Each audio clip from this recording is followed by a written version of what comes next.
International, Tara Berry, and Portia Monique. Congratulations, Morning. everybody. You've got a new president coming your way. We did that. We did that. Good Period. morning. It's done again, and we'll see you again. Good Good morning to everybody in morning, Atlanta, morning. Michigan, Sun Atlanta, is Michigan. shining, nice and Hello. bright. Philadelphia. Birds are chirping, and we're ready for flight. That's it. Ooh, ooh, time to get ready For for another another day. day. Nothing can stop me. Nothing at all. Away to jet. We Hey. learn and play. Boom, boom. We do good things, don't will be great.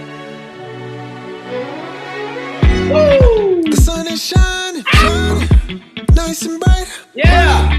The birds are chirping, Hey! chirping. And I'm excited Time to get ready, ready.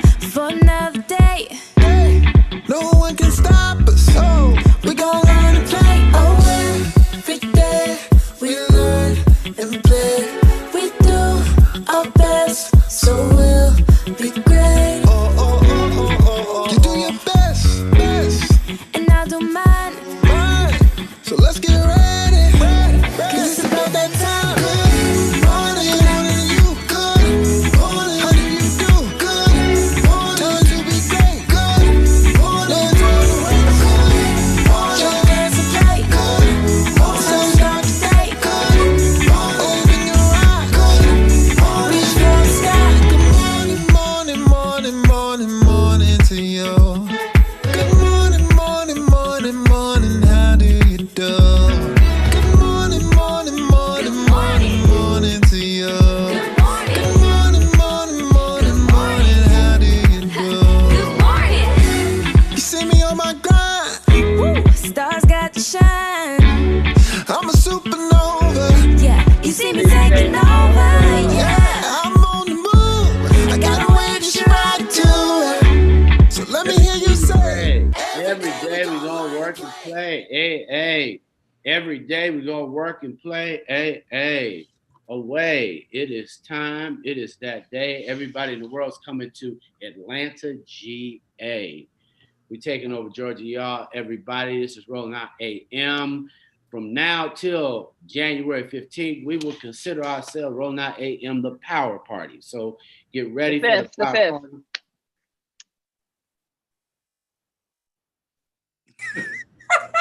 Are we talking about the election or no? I was talking about the Power Party, but go ahead. I thought the election was January 5th, 2021. But that's It just- is. Oh. All right. Never mind. No, you can talk about it now. No, you said the 15th, so I was just like, I want to make sure that I they was know thinking to about vote. Martin Luther King's Day. We're gonna push all the way through, but at any rate, Oh, okay. my point. Okay, Morehouse. At the end of the day, Atlanta is very known for changing history. See, and so I don't want us to just run to the finish line. I want us to understand the movement must continue even after these races. Everybody's jubilant, but we still know there a good 49% of the people that really want to retain privilege, want to be able to discriminate, are not certain that we should have criminal justice reform. And we know that's not the case. So don't stop registering people in states. We need to evaluate, but we really need to, and we don't want no platinum plan. And we don't want any negotiations done by any entertainers on our behalf. And we're requiring full transparency for all those who choose to negotiate. Russ, so run me on the national. I know you've got some updates on where you saw this race, and Portia Monique, they flipped the Michigan back blue, so it's just back. And they joined the party, given that they were going to kidnap the governor. I mean, I'm like, what a loser narrative, you know? Like, he really did sanction that, because he didn't come out and say, shame on y'all, I'm prosecuting to the fullest extent of the law. I can't believe that you guys had the audacity. He was just like, another day in America. What's Right. next? I mean, the social excitement this weekend was unbelievable across the nation, across the world, but it was also disturbing that other countries were celebrating a new president. Other countries were celebrating our new president. So that part was a little disturbing across the board. That Why was it disturbing? That his effect these past 4 years reached out that far that other countries were as happy as we for were. us, yeah. Right. So, it kind of set a kind of bad taste with some of the Republicans and Democrats to that stature. But I will say, I wasn't mad at everybody celebrating in the middle of the streets. I wasn't mad that everybody didn't have or had a mask. I was just happy. I was happy. I'll say this. That day, for that moment, I was happy that people was happy. Yeah, it was definitely a different energy outside. I ended up going out that day, and I couldn't even make it to the place I was going to because it was packed on the streets. It took me an hour to go 3 miles because I live in Midtown. And somebody popped a bottle of champagne over their balcony. It spilled into my car, and I couldn't even complain. I was like, you know what? Spill champagne on me. I'm all for it. It was a vibe. I loved it. Right. So for that, I'm with you, Tiara. For that moment, hey man, I'm sorry to say this. I'll let y'all slide with a mask and social distance for that moment. And some hookah. And some hookah, because y'all, it felt like y'all needed it. And but to that extent, I thought it was excellent. I even thought that their acceptance speech was Kamala. Hey man, I can listen to her. Like I listened to Barack. Like she started off the conversation right, giving John Lewis his props. I was like, okay, yeah. Making it a point that Black women carried the vote. I'm like, oh, okay, I see what we're doing. But you know the vibe. Yeah, it was powerful, man. Great weekend. Now, let's see if people can pull through. I know that I'm still holding my people to the fire. Every day leading up to January 21st. Me and my friends are definitely going to be posting information. Every day I'm going to post information about laws, about policies, just to keep people aware. Yeah. Since people don't want to read, you're going to read it on my social media. So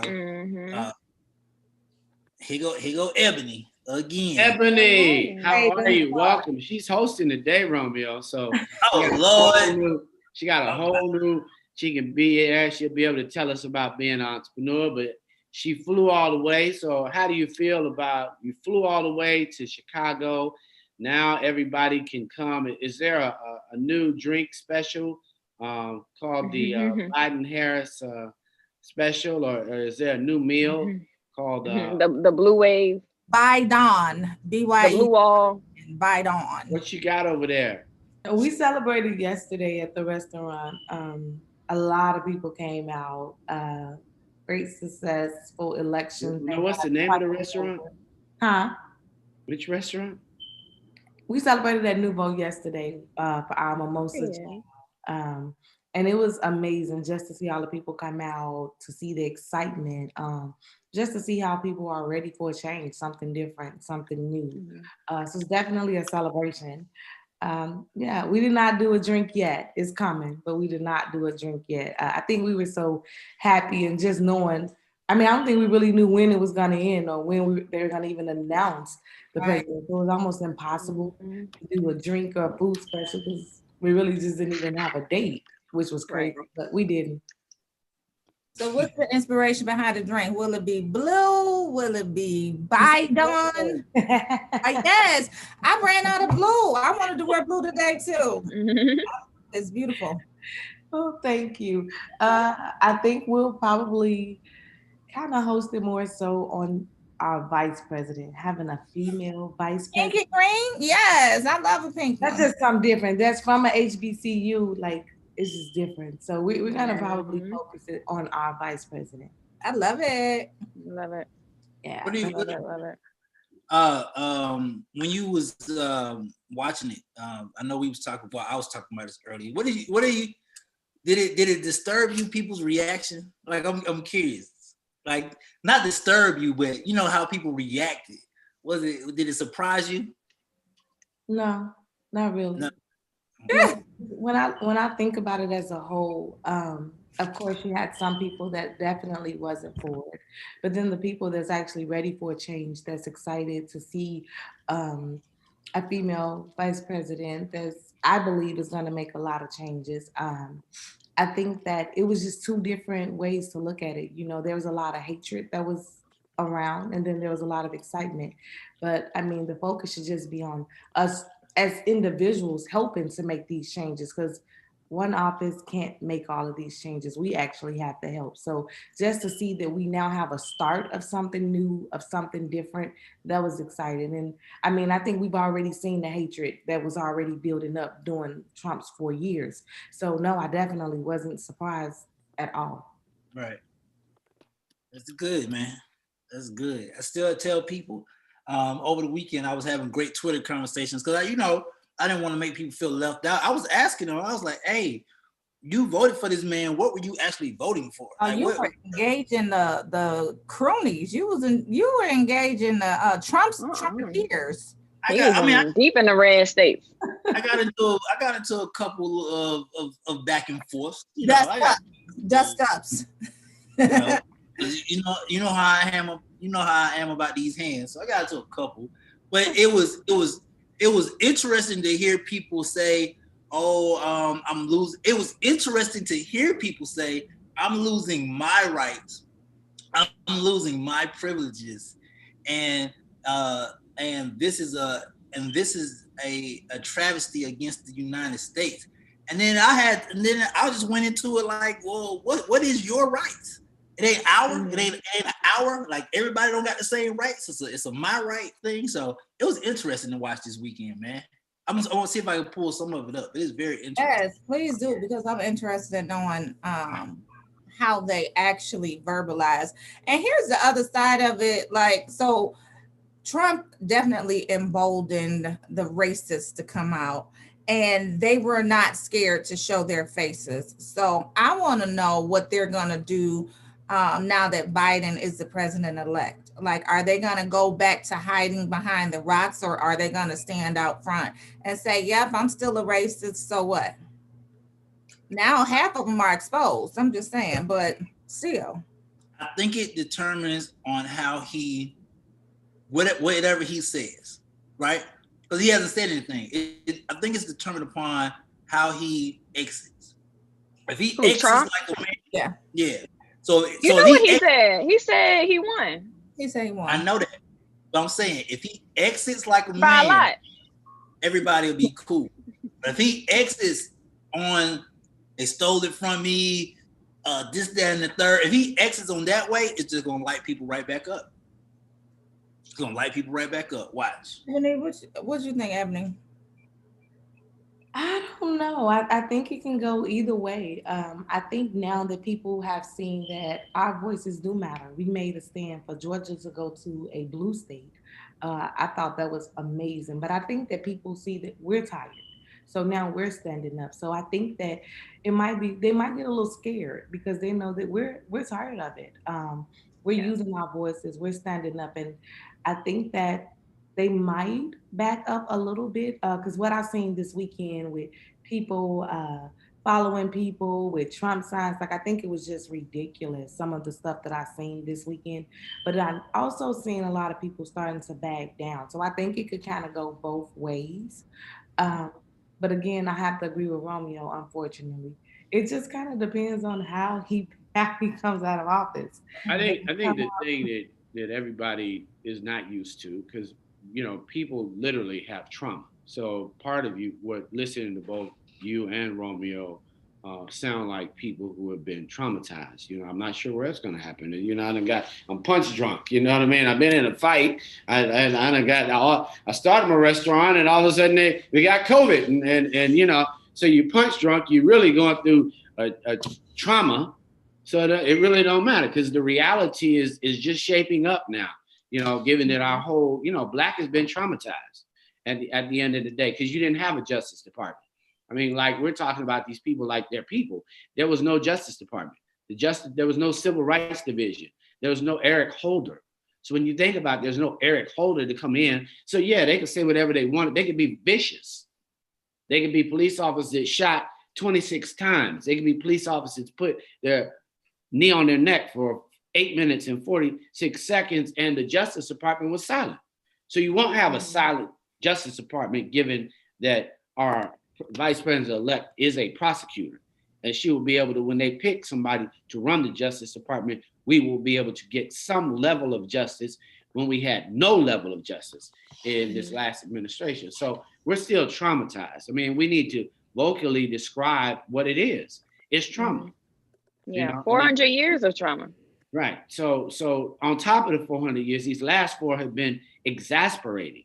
So it's the last 4 years you didn't have a Justice Department. So you went from having a Justice Department with Eric Holder, going at least showing up in Ferguson, showing up when you're having civil unrest, to somebody who just like, they're goons, they're criminals, they're in the street. I mean, not understanding it, you know, something set this off.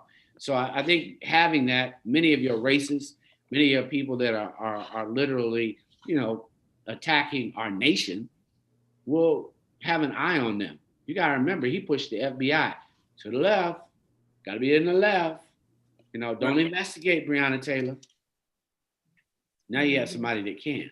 But but that's during the process, right? So you're talking about 2 months or so.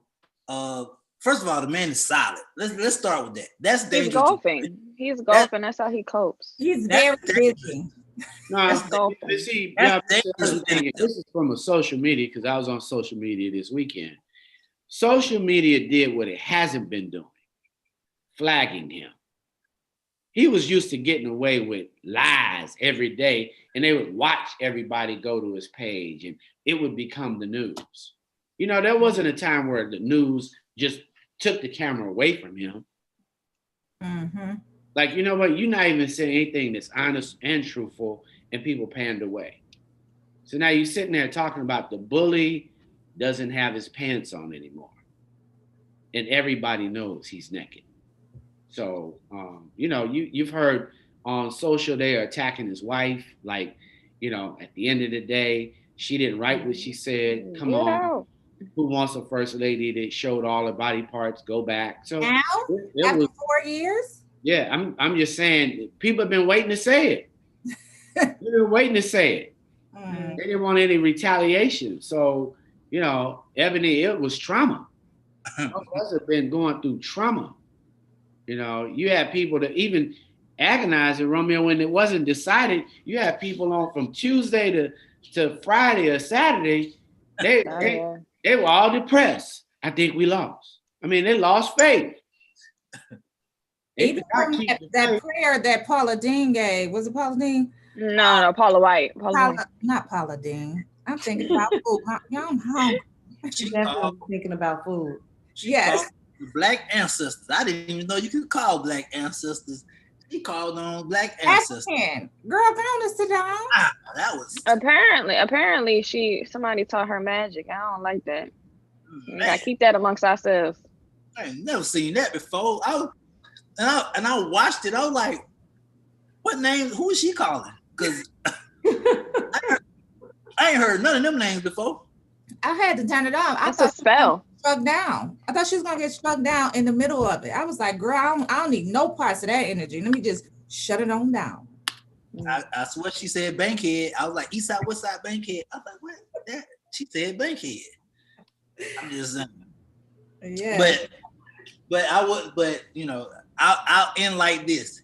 I think it's dangerous that he's quiet. I'm gonna say that. I'm so happy right now where the country is, outside of being hurt. I think it's dangerous that he's quiet. Well, I mean, he quiet because he in trouble.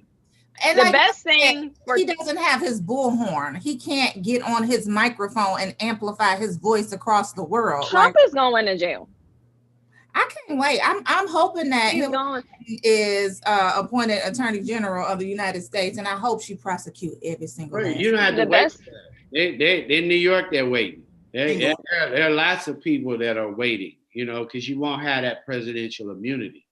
And so, you know, the change, Romeo, silences, because you know what? You used to be able to say things. Now, not only are they coming for you, they're canceling your conversations on Twitter.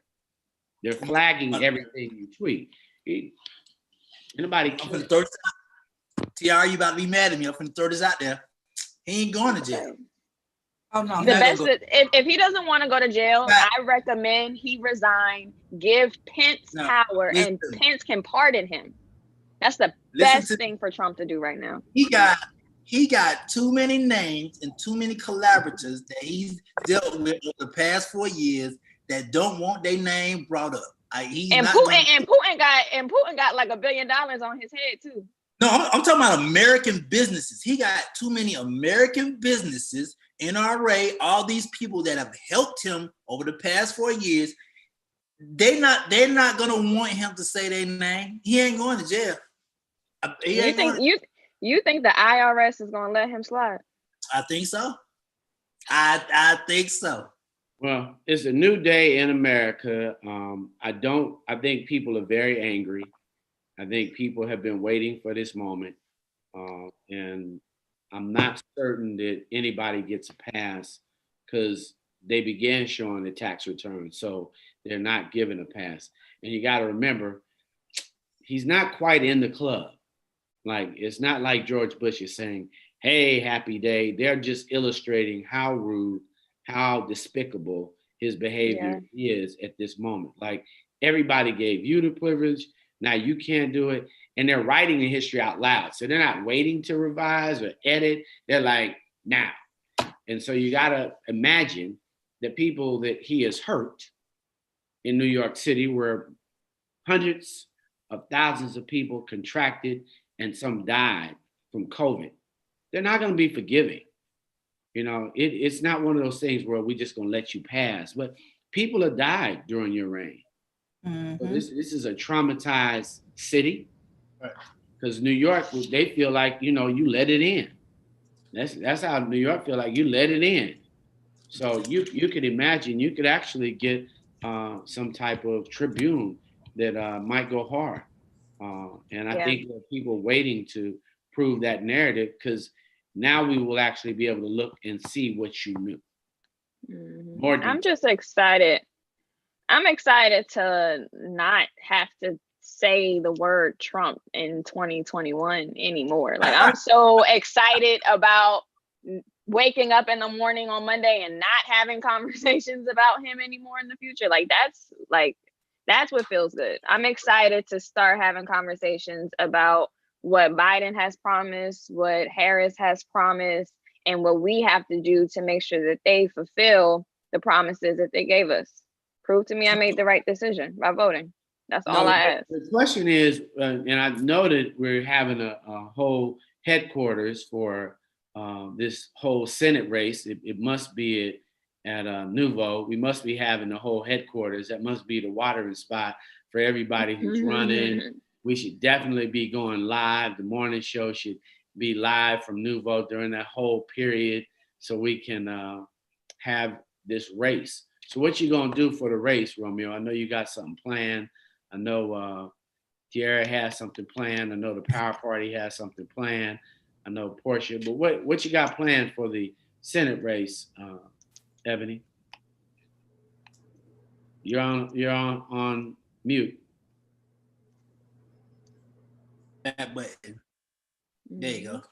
Romeo, I know what a mute button is. Oh. Period. I honestly have not planned. I haven't planned anything yet. I'm in a leadership meeting with my team tonight at 7:30. So as soon as we come up with different ideas, I'll definitely let you all know. But I haven't planned anything. Sounds exciting. 7:30. Call me and let me know. Tia Barry, let's go to your report. I'm ready. I know you got it going on. Bring them out. All right. Bring them out. Give Ebony a report. Speaking of elections. Okay. Eva Longoria. Her hair is cute. She look good. Was forced to apologize for downplaying Black women's election turnout. So she had an appearance this past weekend on a major news outlet. I think it was NBC. And she says, the women of color showed up in a big way. Of course, you saw in Georgia what Black women have done, but Latina women were the real heroines here, beating men in turnout in every state and voting for Biden Harris at an average rate close to 3-1. Following a swift reprimanding on social media from hundreds of people who accused her of anti-Blackness, Longoria issued an apology. And in her apology, she basically said, I'm so sorry, sad to hear that my comments could be perceived as taking credit from Black women.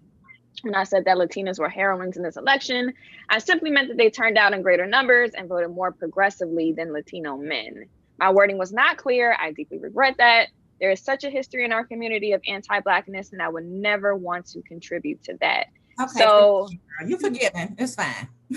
She didn't have to apologize. She didn't have to apologize. Not so fast. Like, don't make that the new day. Like, let's make sure that like you're a real whole celebrity, and you should really have a whole communication team. You got. So, we can't have you. So many people have put so much up, and you just said that. We can't just. Right. I think she meant it in a negative way, though. I think that she is just a little bit blind to the actual feelings that us Black women have when it comes to the era and the timing and what we contributed to this election. I think that she just misjudged herself, and not to put blame on her or take blame away from her. I just think she wasn't cognizant of what she was saying in that moment, and she just misstepped and said it the wrong way. I don't think. But we do have to hold her accountable. I don't think anti-Black. I think she was just being pro-Latina. She was being proud of her heritage and the number of women that turned out to vote. So I didn't take it in a negative way. But she didn't say it right. So when they don't say it right, you need to be clear. At the end of the day, I'm just sharing. People are not going to, particularly social media, definitely like Black Twitter, are you going to even begin to minimize our role in this particular, given that we are the vice president? At the end of the day, and when you think about the whole Miami's fiasco, and that group, in your group, I did want to include that. There is actually. Hold on. I hate agreeing with Portia. Everybody in the world, I really hate agreeing with Portia.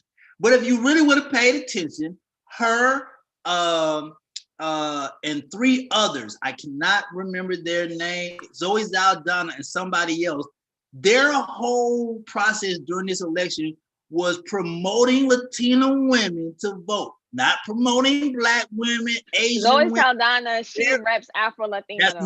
That's not the point. Their group of women was only promoting. They should have pulled in Florida, Romeo. Then they should have got. Zoe is Latino women voted right down the red wall. I'm going to what Portia said. She was just powering her people, her culture. I can't be mad at her for that.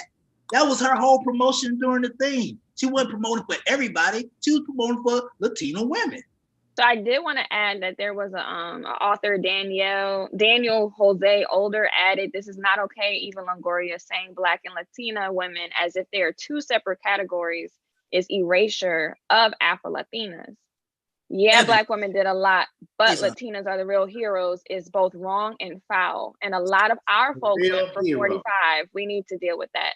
So I think that it's an interesting line to really walk across when you think about women of color, using the terms women of color and then the terms Black.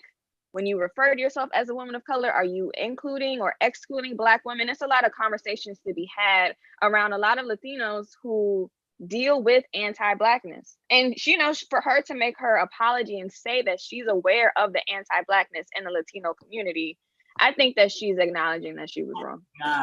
And Texas. Ebony, say something. Ebony, say something.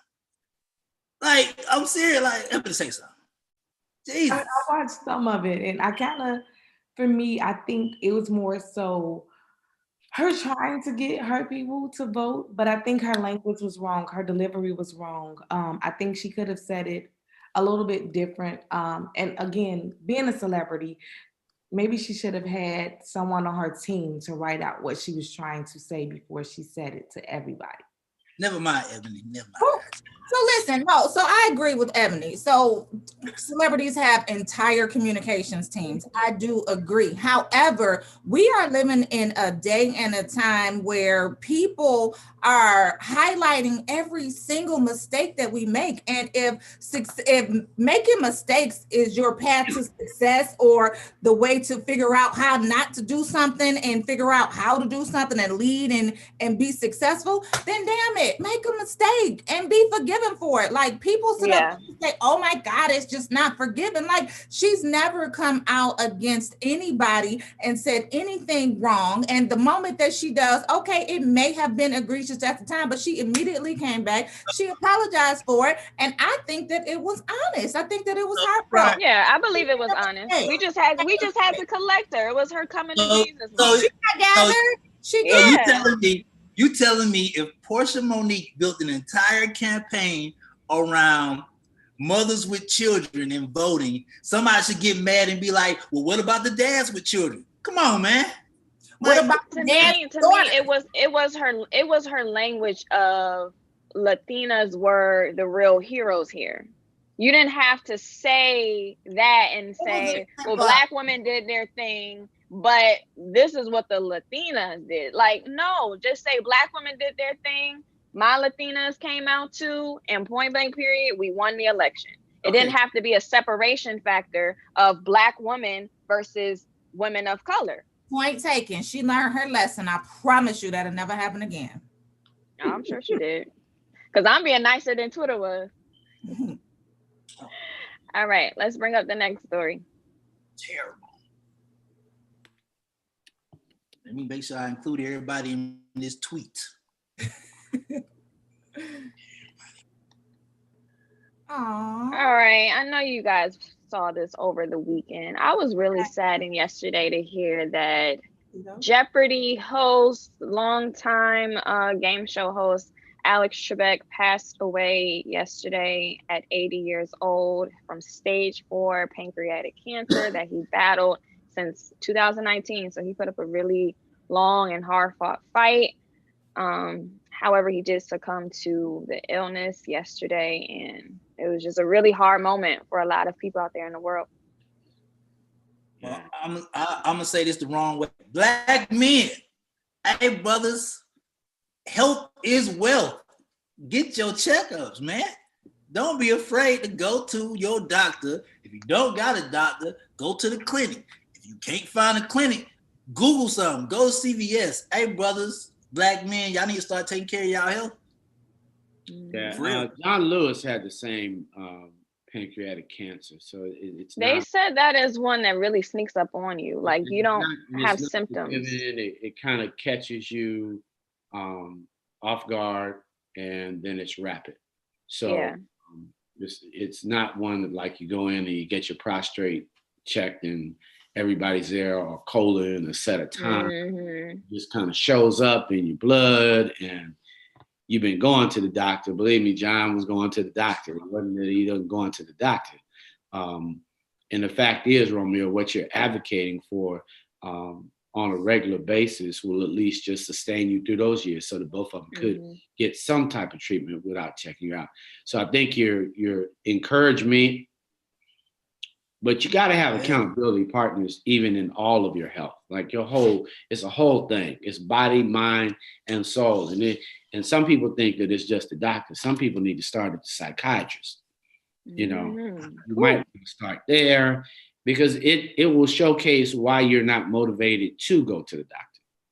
You know, most people who are doing any kind of wellness are saying, get the whole 360. Right. Mental, get you a physical, and get you some emotional support so that you can get there. Sure. Yeah. Love it, Miss Barry. Love it, Mr. Barry. Definitely, Romeo. Health awareness is happening with peaceandpurpose.co. Got to get you to Peace and Purpose. Ebony got to get you there. Get your report. Absolutely. And that's one of the main things, TR, that I love about my father that he taught me. He got me over my fear of doctors. Like he got me into the routine of every 3 months, 4 times a year. I go 4 times a year, every 3 months. Yeah. I go do up, grab this, touch that, feel this, love me type of, Portia, why are you making that face? The way you described it was just not in the way that you would think that when you go to the doctor, you want the doctor to do. You want the doctor to do.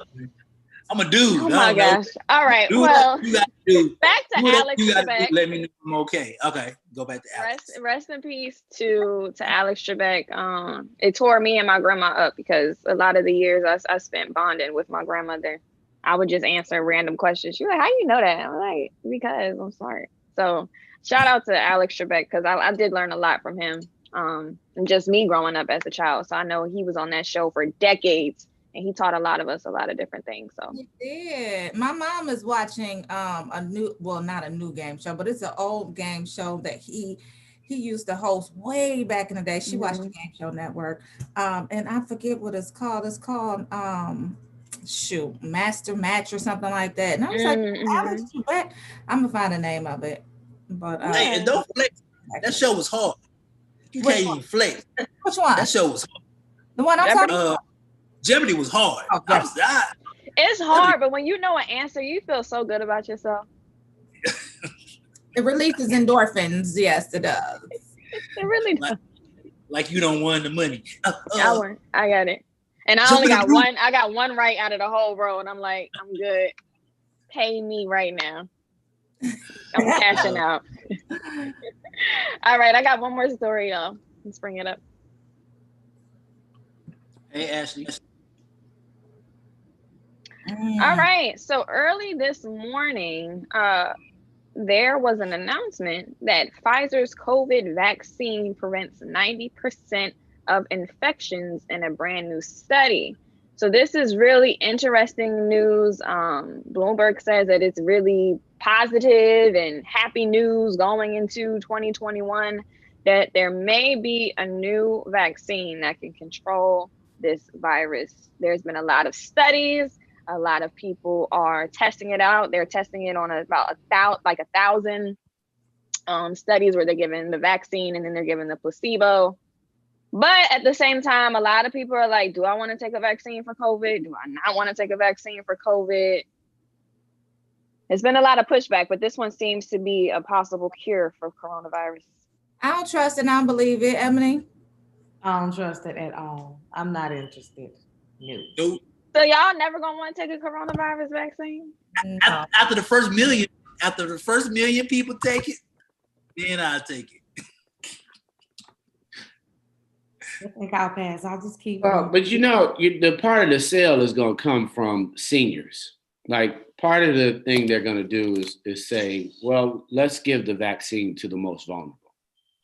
And that's how the test is going to kind of be bore out to people that are most vulnerable. And that'll be the sale. So for most people, that's the conversation. That's kind of what you heard from our president-elect on how he was going to approach Corona. He was going to make it and distribute it, and the most vulnerable will be first in line. So that says seniors first. Right. That's terrible. Yeah. I mean, because it sends a message that seniors don't matter. No, it says that they need it most. I think at the end of the day, seniors need it most. And I'm just saying that's how it's going to go down. But how can their immune system handle such? You know what I'm saying? Some protection versus being in a nursing home and people walking in from their kids walking who've been out turning up at the club and then walk in after you kissed your mom and you walk in with a new kiss for grandma at the nursing home. We've got to be concerned. I mean, there are huge concerns there. So, no, I think it's just going to be distributed to the most vulnerable. Yeah. I'm not having my mama take it. That's all I know. So the company has said that they should be able to produce 1.3 billion doses, enough to vaccinate 650 million people by the end of 2021. Only 50 million doses are expected to be available by the end of 2020. Sounds great. You're not getting it, Romeo? I'll wait till the first million people, and it's like that Apple update that we get, Portia. I'll wait till everybody else do it. I do wait. I think it's subconscious though. I don't know, because I do wait. I don't have a specific reason why I wait. I just be like, I'll get it later. I'll wait. So no Yeah, TR. first round go. What you Yeah. say? So you see how the first round go. Everybody knows what Apple. As soon as they bring something out, it never works the first round. The second round is better. And it's a trip, because when you look at the way that different generations react to it, like my kids be like, "Ma, you ain't get the update? Oh, look, it does this, and this." I'm like, "No, I'm gonna wait." "No, Mom, you gotta get it now." And our generation be like, "We gonna wait. I'm good." And 2 days later, they had to give you an update from the update. Oh, okay. That's what I was waiting on. And they gotta take all your storage. Anyway, Black History Jewel, what's going on? Tell us, Ashley. Yes, bring it up. Julie. I love Black History. Oh, All right, wow. so one of my faves from back in the day, if you don't know her as Carmen, that's where I learned about Dorothy Dandridge. She, in November 9th, 1922, became the first African-American woman to be nominated for an Academy Award for Best Actress, from Cleveland, Ohio. So shout out to Ohio, even though y'all still red. But shout out to Dorothy Dandridge and all that she contributed to the arts. Love her. And I love Halle Berry when she played her. That's what Dorothy Dandridge look like. Now how you spell Dandridge? Dandridge. All right, I'm gonna look that up. I didn't even know Dorothy looked like that. You should watch Carmen. Yeah. Dorothy is lit. And in comparison, she is what I consider to be the Marilyn Monroe for us in terms of aesthetic and vibe of the early 1900s. Oh my God. Yeah, Dorothy Dandridge. Black Jewel. Yes, she is. Nice. Mommy, I'm mad you ain't know about her. I didn't look. Yeah. You know how you know the name, but you open the face with the name, but then when you see the face, you're like, oh my God, that's where I'm at right now. She fly. All right. Hey, Dorothy. I think she's deceased. Rest in peace, Dorothy Dandridge, and all you. She got nominated for an Academy Award in 1922. It's been a while. She actually lived she lived a young life. She didn't make it to like 50, I don't think. Got you. Yeah. Don't So rest in peace to that beauty. I didn't know. Yeah, rest in peace. All right, birthdays. Go shouty. It's your birthday. Happy birthday to Queen's very own Roxanne Shante. Happy birthday to Scarface, French Montana, and Cisco. Cisco? Like the dragon Cisco? The dragon Cisco? Thong, Cisco? I'm crying. I go down to the down. How did it go? Y'all danced to that song, didn't y'all? We did. Wake up, lose, yeah. The cake is on the way. We got the music playing, cause it's your holiday. Woo! We invited family, and everybody came. I strike a pose for me like you in a picture frame. You got your finest clothes on, and $1 million smile. So we gon' celebrate you for a while. And don't forget we got the candles when you away. Don't forget we got the candles. Happy birthday, gonna celebrate you for a while. Candles, blowing you away. Wait. Candles. Happy birthday, happy yeah. So with crack to make another year, put your hands up, clap them in the air, and if you see somebody. Happy birthday, y'all. Isn't it a trip to see all of the music people getting older? Roxanne Shante is 51. Okay. Scarface is 50. Who else was on there? French Montana. Still young though. Cisco is 42. Cisco. That down. Cisco. Do y'all see them as being old though? Or do y'all see them still as being like music icons? Ebony, what you think? No comment. I don't know. See, I'm a hip hop Ebony head. video. So I appreciate them, even though I didn't really listen to them. Like I know Roxanne Shante because I watched her movie on Netflix, and then I know that she kind of like pushed Nas to start his career. But I didn't really look to her like that to know her music. Romeo, why are you looking at me like that? I'm just saying. You would be the person that would be difficult for me in the club. I'll be DJing, and then you be that one girl who just ain't gonna move the whole night because nothing moves you. That's me. That's you? Oh Lord, it's just. I listened to Cisco growing up. So I listened to Drew Hill and Right. You gotta know those things at least. Come on, man. But yeah. Down. Y'all was Portia and Ebony was in the video. That's why they can't say it out loud. I get it. My favorite Cisco song is Incomplete. That is still my song. Cisco is Drew Hill, that's a good one. Unique. Cisco's unique. Without you, girl. But I will icon status. I'll give him icon status because I think he was actually, in my opinion, the first Jason Derulo. Like he was the first Jason Derulo without, you know what I'm saying? To kind of be like outspoken and quirky and not like R&B sensation, but still cool. Yeah. Yeah, like hair, wearing like he I don't know what was this Asian thing he was with, but he was just always wearing like leathers and black pants, and it was, I like it. Very unique, very different. We got a chance to interview him a couple years ago. That was when I got my R&B groups mixed up. My 90s R&B groups. What group did you think he was in? What are they? What's the name of that group? Cisco is what? Drew Hill. I think I might have 112. 112 or something. I don't know. I and they was like, little girl, who let her backstage? I was like, my bad. I'm sorry. Wow. Now that Drew Hill 112 and Jagged Edge era. Jagged Edge is who I thought that were. Love me some Jagged Edge. That was a dope era. That was a dope era. That was when real R&B. Y'all go.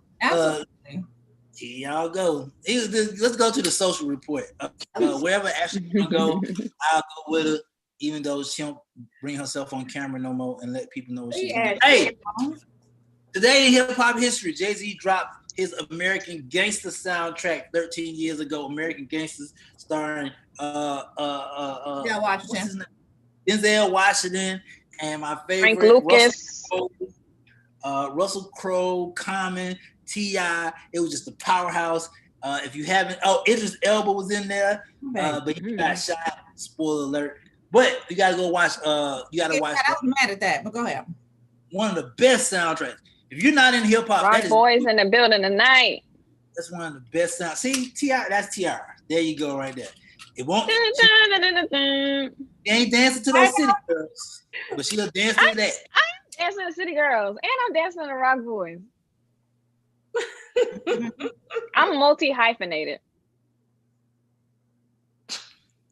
Don't, Romeo. Okay. From the social report. Next up, wherever she go, I want to go because let's go, Ashley. Look, man. Daquan. Daquan. Alleged this trespasser. He shot a music video at Michael Jackson's Neverland Ranch, and basically a upcoming artist named Dayshard, yes, Dayshard, so you know he was black, Dayshard, shot his music video this summer, and while he tells us that he had permission to be at the Neverland Ranch, And the folks who run the property said, "Hey man, if you don't get the hell up out of here, first of all, Dayshard, first of all, your name is Dayshard as a rapper. Change your life. Number one. Number two, nobody has money to shoot no video at the Neverland Ranch. Nobody. So he was just lying off the rip. This man hopped the gate, Portia. This man, him and his With a whole camera crew? with a whole camera crew, and it's literally in the Neverland Park. I'm mad they use that picture of Michael Jackson in that. That's his face. Show that picture. I didn't like that headline photo of MJ. Why they do that to MJ? Of all the pictures they could have used, bring that picture back up, please. Look, you better be worried about Dayshard. How your rapper name Dayshard? That's Mike. Oh my gosh, poor Michael Jackson. What you mean? It's Mike.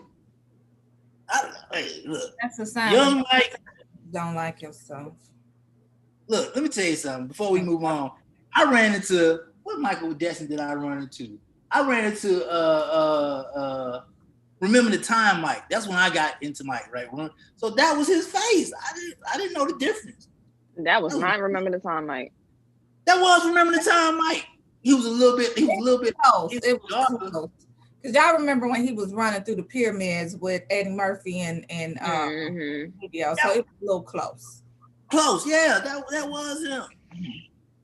You trying to go back to Thriller Mike. I'm from Thriller Mike. He's just, Wow, which Mike did you like, Portia? Hold on, Ebony and Portia. Which Mike did you run into? Did I run into? I don't remember. Thriller Mike. I think we like Thriller Mike. I like the old Mike. Yeah. I was actually in a video dancing for Michael Jackson when I was younger. Really? What? I like the what video? Do the moves, Ebony, because I know you can't remember them.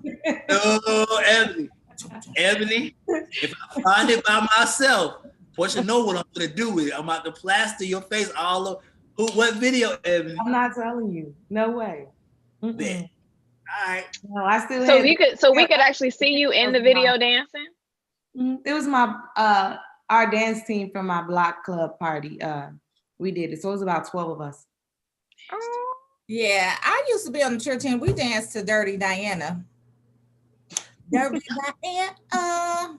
Freaks. I know they tried to ban us. We didn't understand at the time, like, how come we can't dance to this song? And they was like, it's just inappropriate. We like, he's just talking about Diana being dirty. Like, we don't get it. How school is this?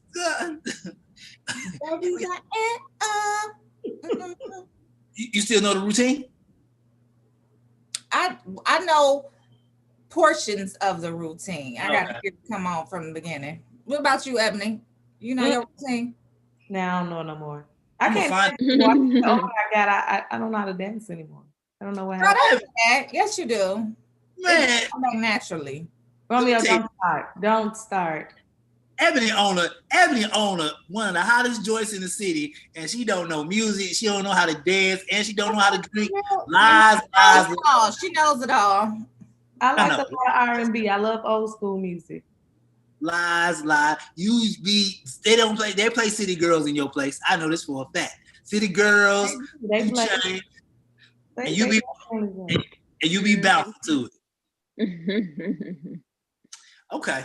Next up in the social report after Ebony Lies, that's gonna be my social report next week. Ebony Lies. So this right here was super interesting. So this Texas woman married 40 immigrant couples. I want y'all to keep these numbers in your head. 40 immigrant couples, and she faces 20 years in prison. Now, check this out, which is gonna blow you away.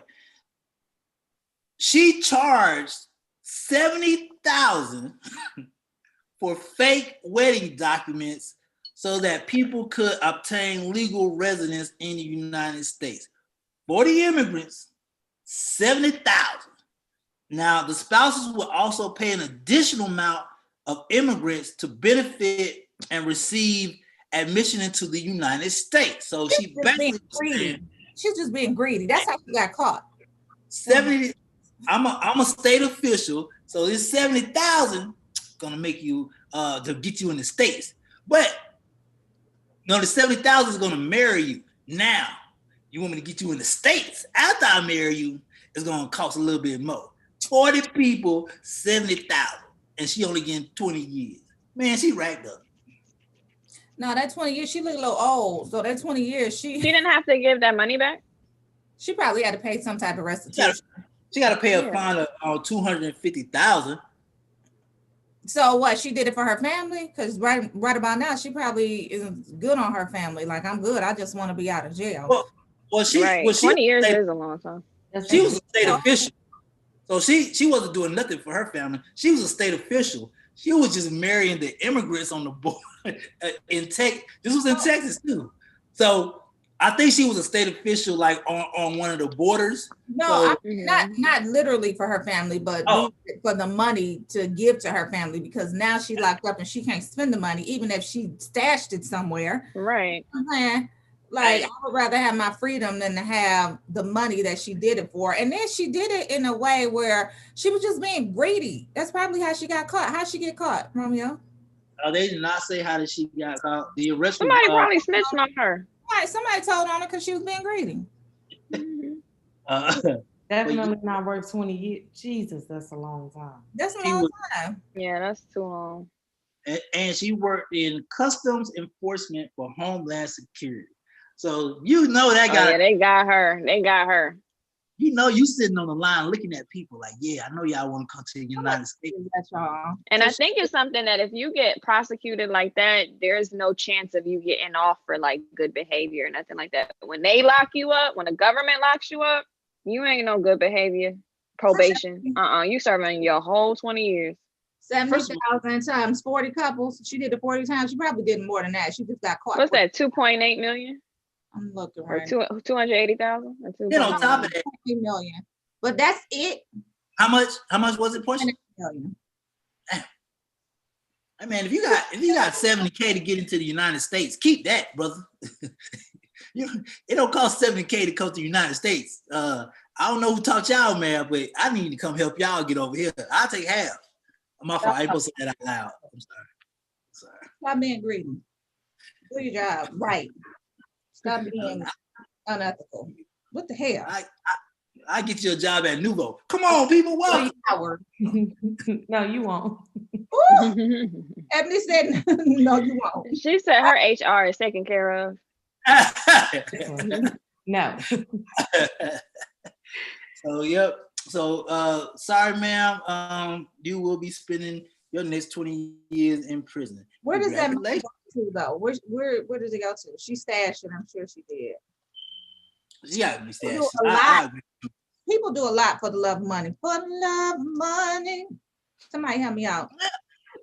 I'm going to tell you something. I'm a firm believer. And this sounds so bad. I'm a firm believer. If you get away the first time, let it go. Let it go.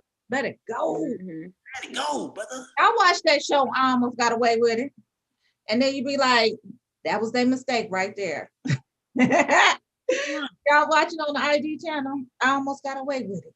I think I saw that. You got the first 70K and nobody said nothing. Hey, you won.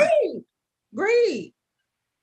You know, man. So that's that. You're right. That greed, boy. That greed to catch up with you every time.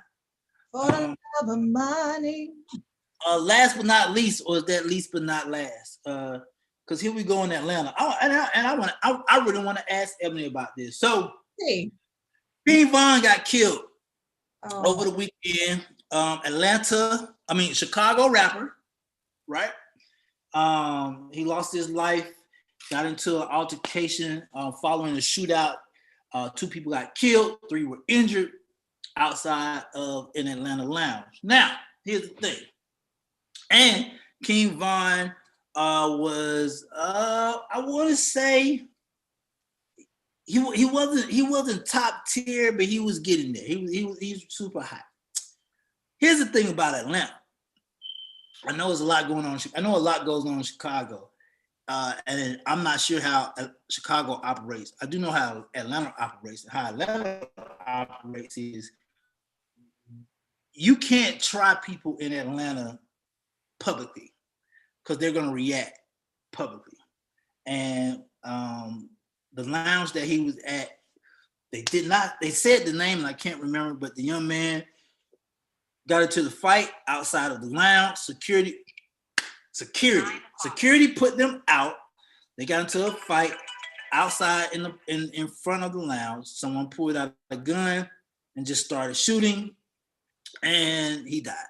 So my question to Ebony before she disappeared was, because I watched the video.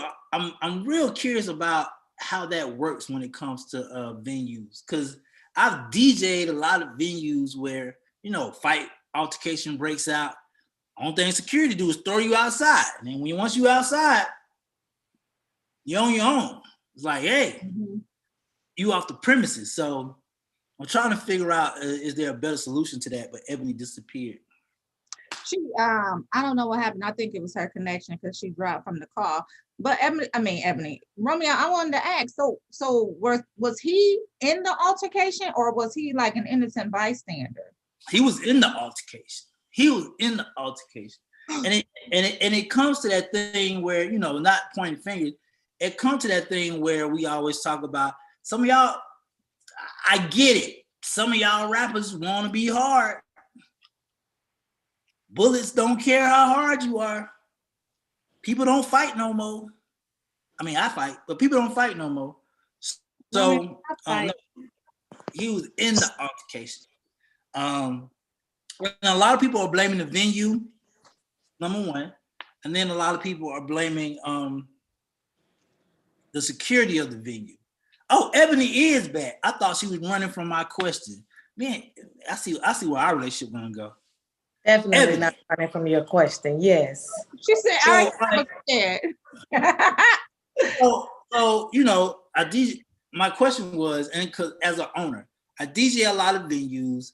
I see altercations happen inside the club. I see they get thrown outside the club.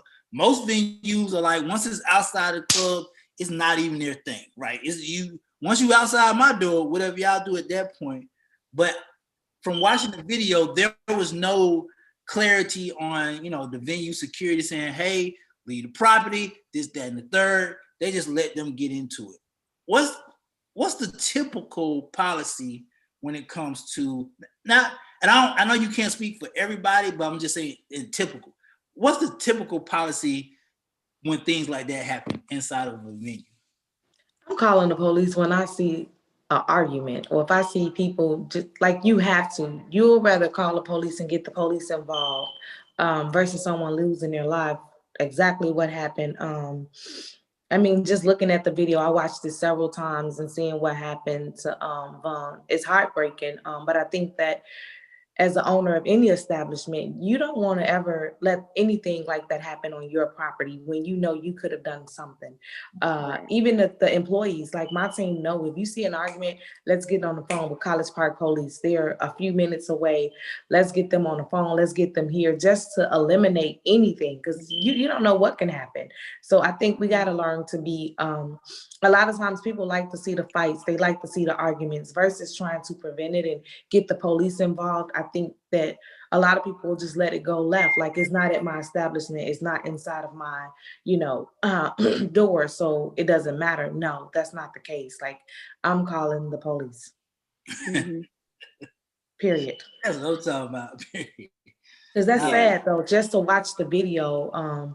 And he's from Chicago, from my hometown, from the South Side. And a lot of people have just got to a place where they're used to seeing fights. They're used to seeing it. So it doesn't really bother or affect them. Or I don't think that owner thought in a million years that he would have got killed outside of their establishment. But if the employees, because it takes everybody, sometimes the owner might not be around. It might just be a MOD on duty. So you got to just know, like, no, I'm calling the police. I'm getting some type of authorities involved. Now, I'm gonna say this, it's gonna sound bad, but I will say this about Chicago. Chicago is making it a culture. Like, It's been a culture. No. It's been a culture, right? Let him finish, Tiara. But I know. But what Ebony just said, it's normal. Like it's like oh, so and so got killed. All right, it's normal. In Atlanta, it's more of oh, there was a fight. Who did it? So and so them got into it. You'll see it on social media for 3 to 4 days or whatever like that. This, that, and the third. In Chicago, it's an action, and it's a normal action. And like by the time you'll hear about the fight and the death in the same day. On the same day. And that's the scary part. That's the scary part. It is. Well, the scary part is why young people feel as if they can solve all of their conflicts with gunfire and violence. And like, I don't understand why, for whatever reason, you feel like you got to go out, you got to be the big man on whatever, and you have to end up resolving your conflict by shooting someone. Like, in the good old days, right? I remember my parents used to say that. But whatever happened to just a really good fight? And then, if you lost, you lost. If you won, you won. But everybody went home at the end of the day. Y'all just shooting? Like, that's really to shoot.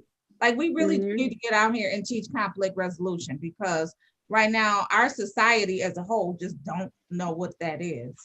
Yeah, it is really sad. I actually lost my first cousin to gun violence. We were this exact same age, 18 years old is when he got killed. So it's like, just looking at the world, looking at our society and being a firsthand witness of the consequences that come from gun violence. You have a family that grieves forever. King Von has fans that are going to forever grieve. He has a mother that's going to forever grieve. And I think that we have to start paying attention to what we're doing beyond what happens one day or one night. But these are lifelong consequences. Even the murderer, he's 22 years old, Timothy Lee. He's going to forever be in jail now, or not had, or the alleged murderer. But he's gonna forever have to live with the repercussions of something that happened one night when he was 22 years old, and a life that he took that he's gonna have to remember in his head. And it's just really unfortunate. He don't care. Think about this. He's going to care real soon. Right, he's going to care. But he don't care. Let me tell you, I'm gonna give y'all women a sense, and because I know it's different for women. I'm gonna give you a sense what's happening in that male circle. In that male circle, one of them idiots was like, "Hey, bro, you gonna let him say that to you?" Another idiot was like, "Hey, man, you got a strap on you, man. Fire on his ass." And then another one was like, "Hey, what we gonna do?" This is the circle. So by that time, he out. Now he like, oh. So he let off the round. Everybody disappears. Now he like, "Hey, man, what we gonna do?" "Oh, man, I ain't know you was gonna kill him."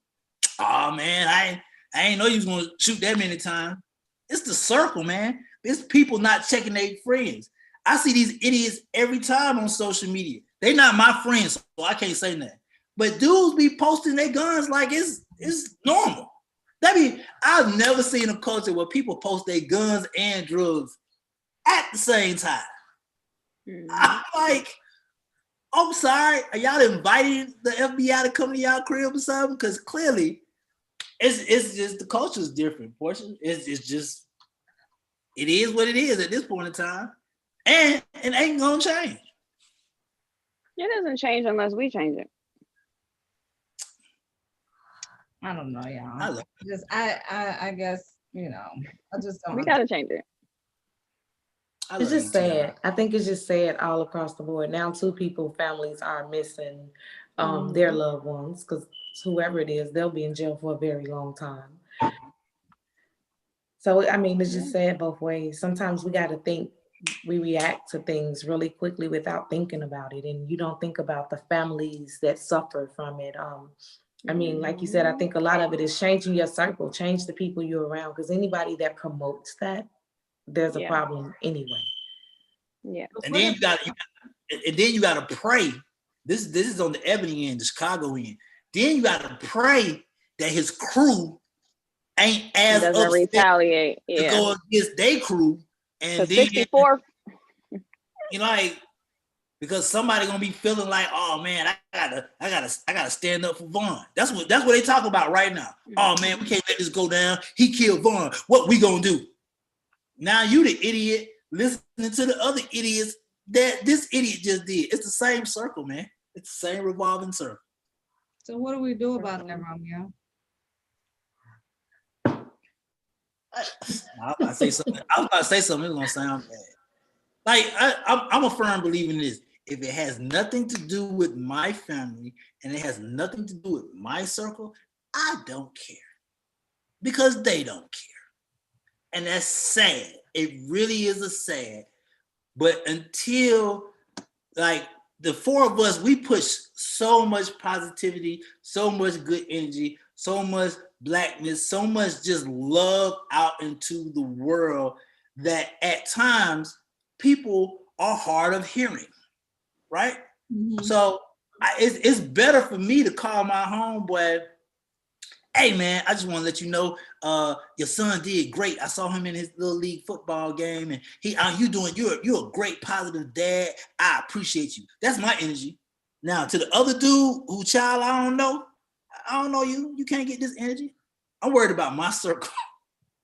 That's it. That's terrible. And it also just depends on how you feel and what you work through in your heart. Like in my instance, I didn't go to when my cousin's killer got sentenced. My whole family went to the his hearing to find out like when he went to jail. I didn't want to go. And I wasn't in the space to go. I didn't even heal then. That was like only like maybe under a year after he was murdered. So I was so angry. He got killed 10 days after my high school graduation. I'm like, I'm not going there and looking at this person in the eye right now. I'm still angry. I'm still this. And it took healing. It took therapy. It took a higher, I want to say almost like an ascendance of myself. I transcended and became a better. Now I'm the kind of person that can say, oh, I forgive you for what you did, even though I'm not going to go in his presence. I'm not going to go around this person, but I can forgive not for him, but for me. And we have to start having more conversations within our family and within our environments about how do we forgive people so that we can move on and be better. And until we learn as a group, as a community, how to heal from things, we're going to forever go into these continuous cycles of murdering, being mad, retaliation, repercussion, and we're never going to advance as a community. What do you mean forgive you? I'm lost. What do you mean forgive? What do you mean? You said you forgave who? I forgave my cousin's killer. Right. Because if I didn't forgive, I'm not going to be who I'm supposed to be. For the next person who has to deal with something like this. So it could be King Von's first cousin. I could totally relate. I could have a conversation about her and say, tell them on the block, you might, what you gonna do? Set it up so that way they both in prison. Both families is dealing with things forever and ever, and it continues the cycle. And it's very hard. And it's not something that you just want to forgive the next day.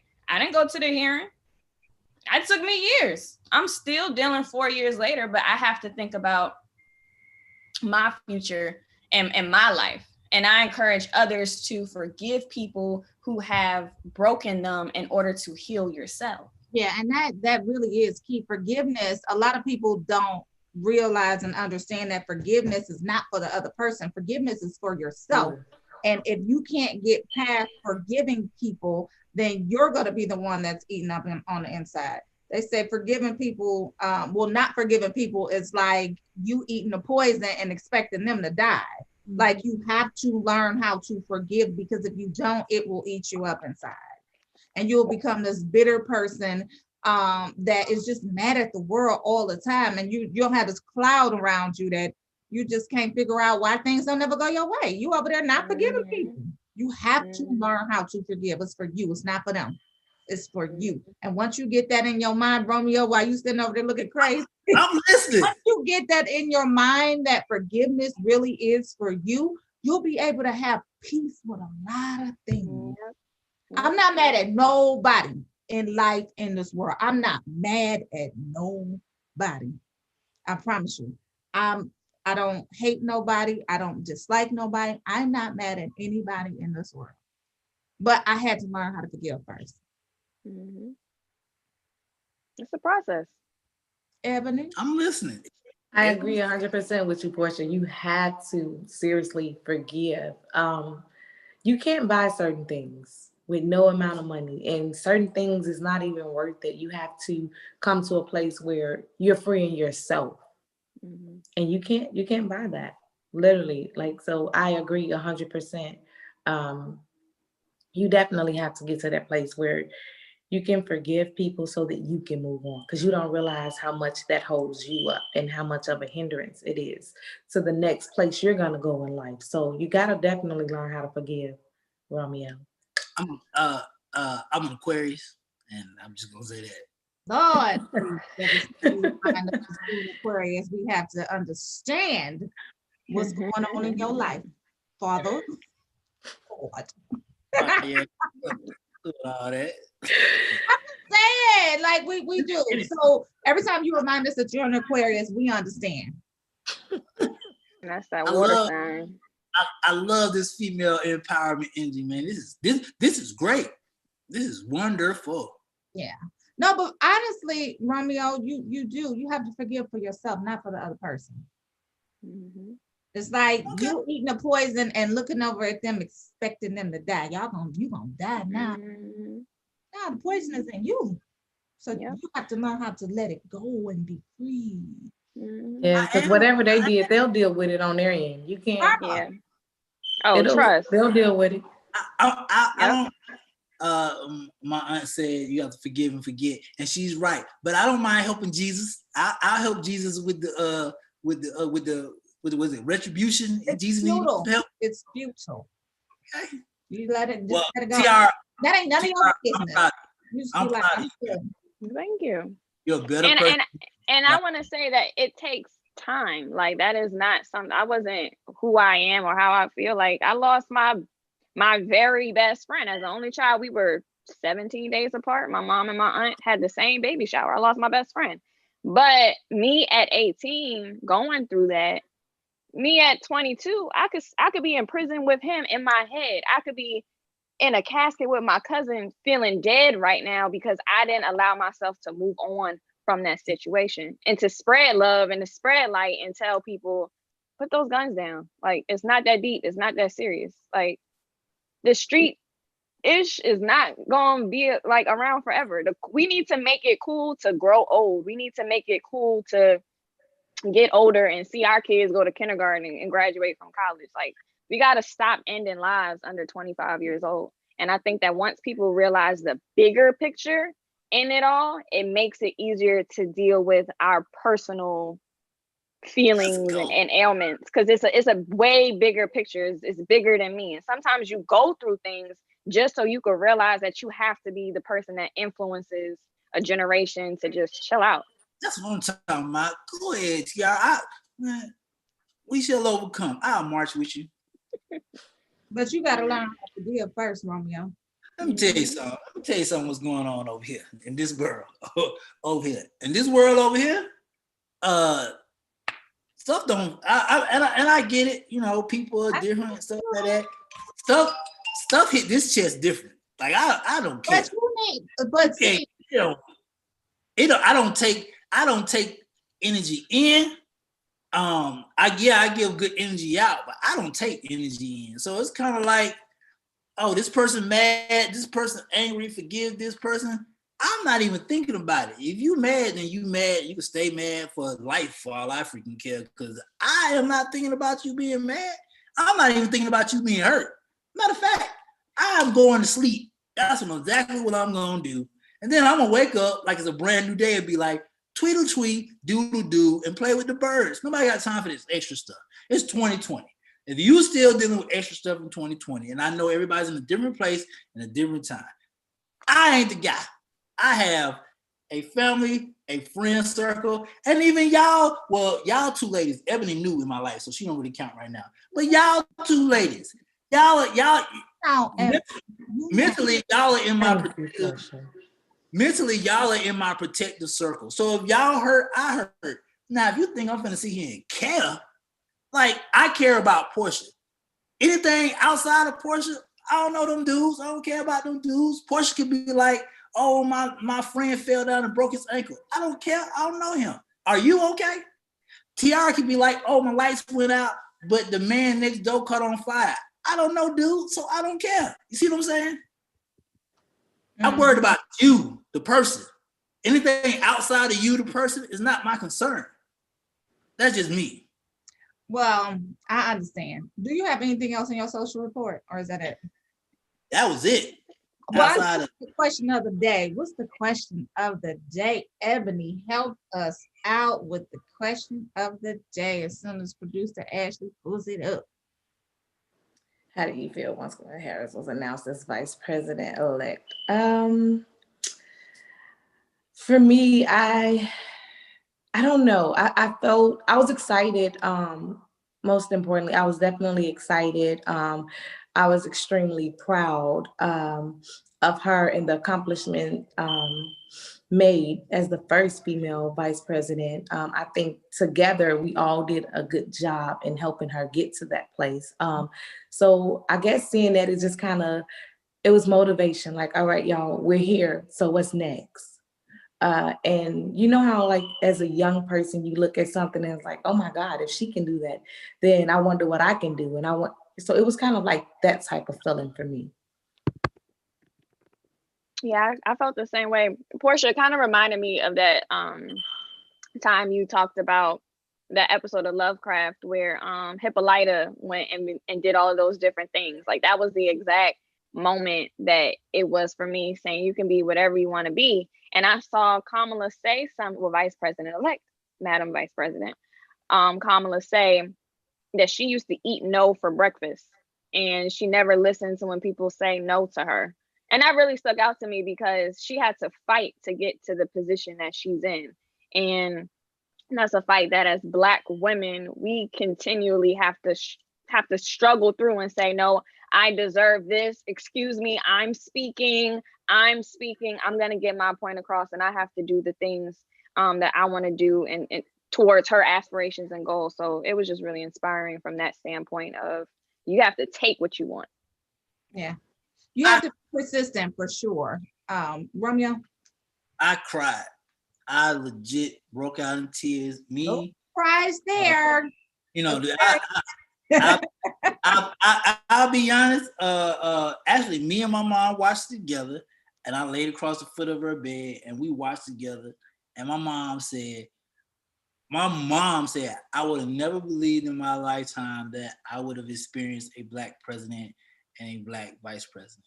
And I was like, I just broke out into tears after that. I was like, oh, mama, and we just sat there and watched in enjoyment together. Mm-hmm. And that right there was the most powerful statement of this whole campaign. Like me and my mom are sharing this moment together.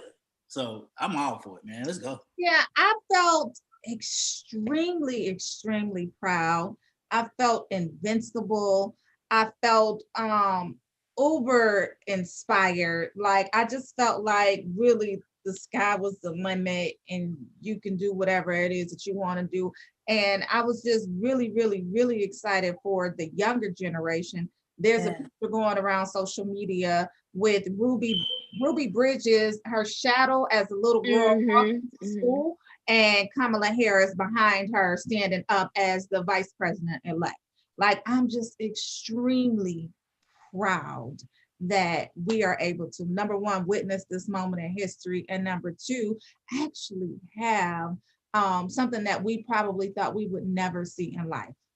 You know, a Black female HBCU alum, vice president-elect from Oakland, California, I would say. Okay, y'all know I'm from the Bay, born and raised, and I just went to high school here in Detroit, but still from the Bay, so my hometown area. I'm just super proud, super proud. Yeah, I agree. I think too, just seeing her coming from a HBCU, a lot of people down HBCUs. I went to a HBCU. So for me, and I just gave away money to students that goes to HBCUs. I think that we got to pay it forward. Let's get our younger people in HBCUs. The experience, you can't pay for it. Like, it's amazing. It teaches you so much. It teaches you how to survive. It teaches you your own strength. So I think, like, and I posted this on my page, we have to give back to HBCUs. So many amazing people come from HBCUs. We're taught that we just have to go to Yale, push for Harvard. No. Push for Howard. Absolutely.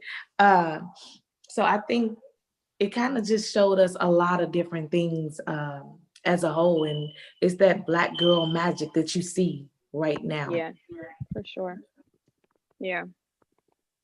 I'm excited that. What's Facebook saying, Romeo? That was my camera. First of all, these three powerful women on this panel, I just don't know what to say.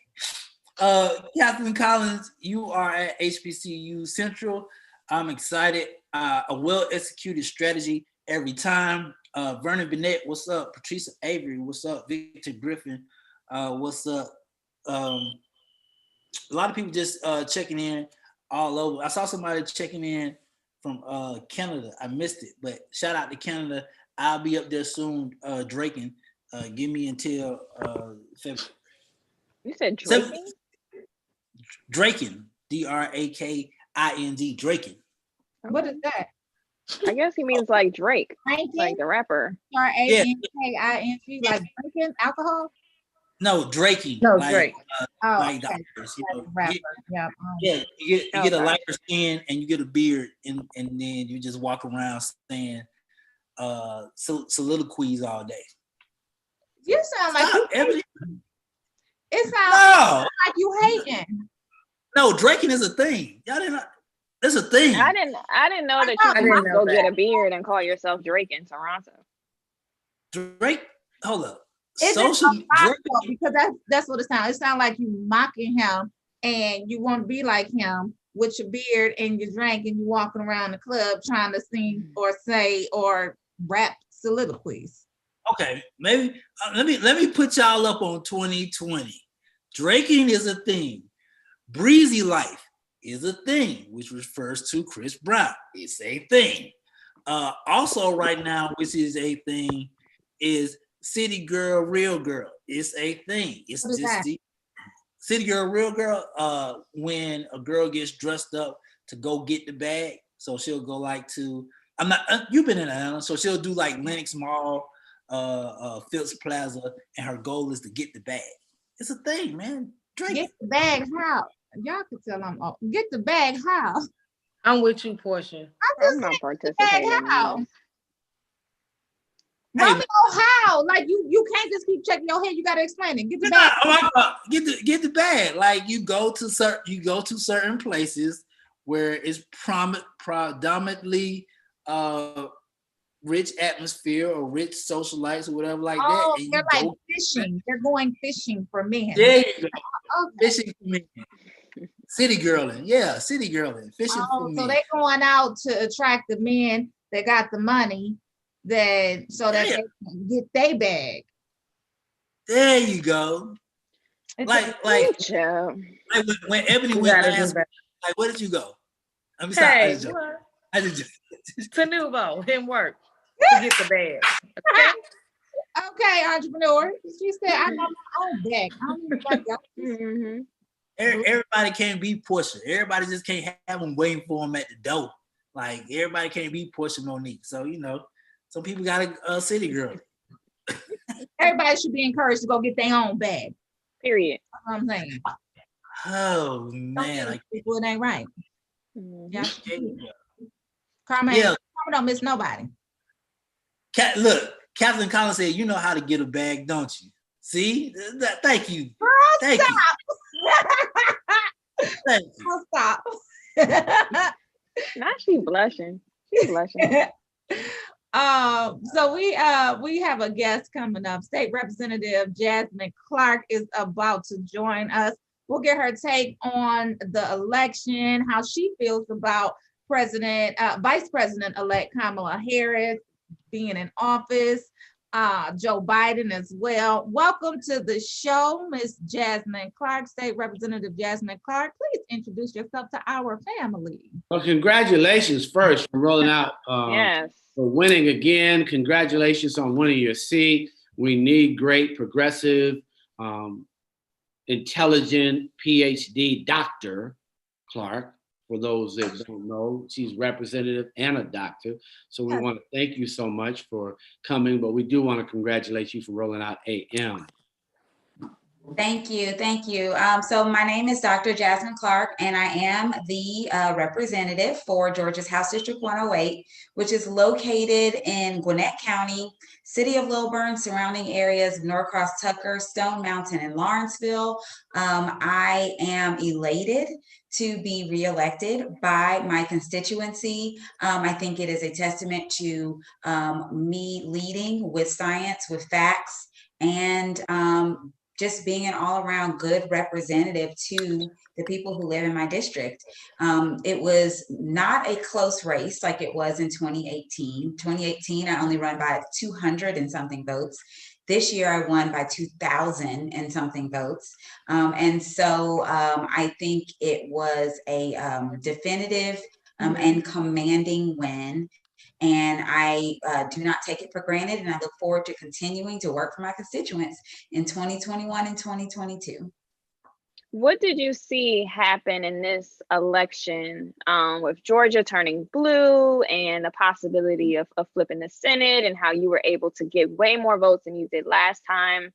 Outside of just a lot more voter registration, what do you think was the spark in this election to make things really change for the Democratic Party in Georgia? I have to give major kudos to Stacey Abrams for realizing that we needed to do something different in order to win in Georgia. Mm-hmm. It's not that we didn't have the numbers, and I think we just showed that in this election. The numbers were already there.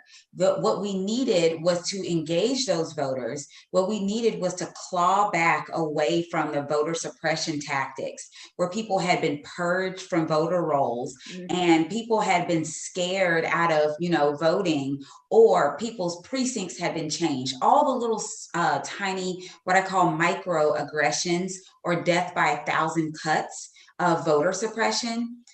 She started tackling those things literally from day one when she started Fair Fight.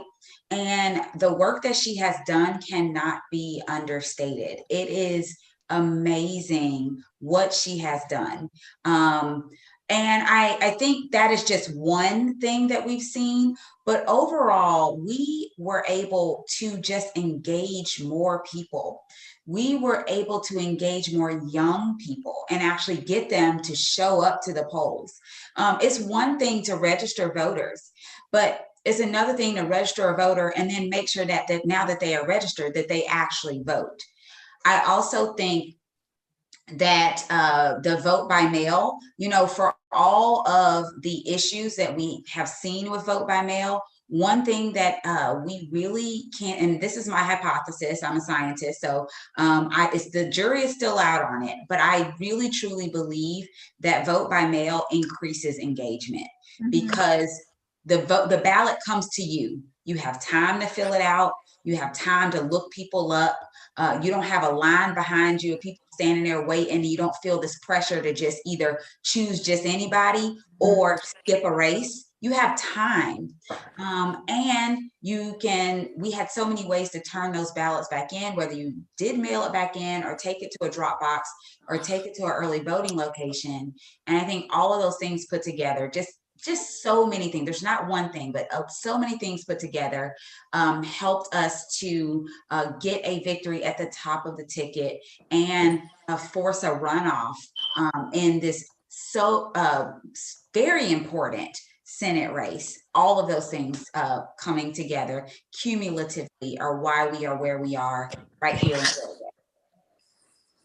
See, this is what happened when you put a beautiful Black woman like yourself in the running and y'all start taking on the system. Here's my question though. I like what you said about engage, right? do you see the voting process ever being changed? Now, I get what you said about the mail-in ballot and people actually going, but being that the fact that, you know, this new generation, this younger generation, they're socially active. Do you ever see voting being, I'm not gonna say simplified, but actually made it to where it can be at the click of a button? So I love my technology. I have all the technology. I have my phone, I have my iPad, I have my Apple Watch. I don't have it on right now, but you know, I got all the technology. I love technology. But when it comes to voting, that is where I actually believe that the less technology, the better. And here's why. Hear me out on this. Glitches, outages, hacking. There's so many people who can take advantage of technology. And that's just something you can't, it's a lot harder to hack a piece of paper than it is to hack something where we are taking USB drives and unplugging it from one thing and putting it into another. Now, I say all that to say that I wish there was a way to securely do this electronically. And for example, if you're in the military, you can vote electronically. There is a UOCAVA way of voting electronically, specifically for the military. But in this day and age where every now and then we get an email from our bank or an email from certain sites saying, oops, there was a breach and you know, you need to change your password, I'm still not necessarily in a place where I feel like the cybersecurity infrastructure is in place to make sure that our elections are safe if they are done electronically. So I'm not there yet, but I would love to see that in the future. We're going to need some real smart people to make that happen. But for right now, I really truly believe that the best way, the gold standard for voting right now is actually on paper. And if we are going to use electronics, we need to have extreme auditability so that we can make sure that there is not malfeasance or bad actors that are trying to change the outcome of our election in whatever direction they want to change it. I'm a tech head too, so I'm right there with you. You've seen an influx in young voters, primarily between the ages of 18 to 29 years old. A lot of us have a HBCU background, so we're very into politics. We're very liberal. We're very progressive. With the election, even at the presidential level, we were often sometimes critical of Biden being a more center Democrat versus a Bernie Sanders, who is more of the true liberal left. And a lot of Trump Republicans and out there kind of criticizing us for being the radical left. What do you say to us young people who are really trying to make sure that we hold our elected officials accountable, but also have to understand that it's hard being a radical liberalist, almost a point socialist in this era still? So what I would say to all young people is don't stop at election day. That's the thing. When we elect people like me, I don't expect you to just elect me in November and then I don't hear from you again for another 2 years when I have to run for election. And you shouldn't expect that from me.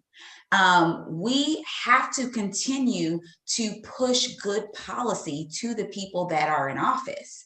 And so right now, Joe Biden is the president-elect.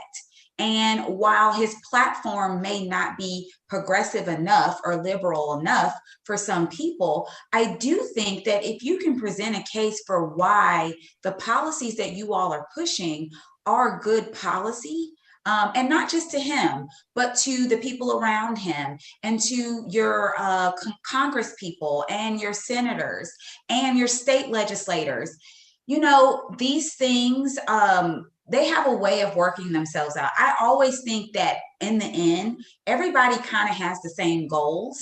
It's just that how we get there we see that very differently. So we're all trying to get to downtown Atlanta, but some people are taking 85 north and some people taking 75 north, some people taking 285. Well, no, you're not taking 285. Some people taking 20 east, some people taking 20 west, but all together we're trying to get to the same place. And so it is really up to the youth to remain engaged.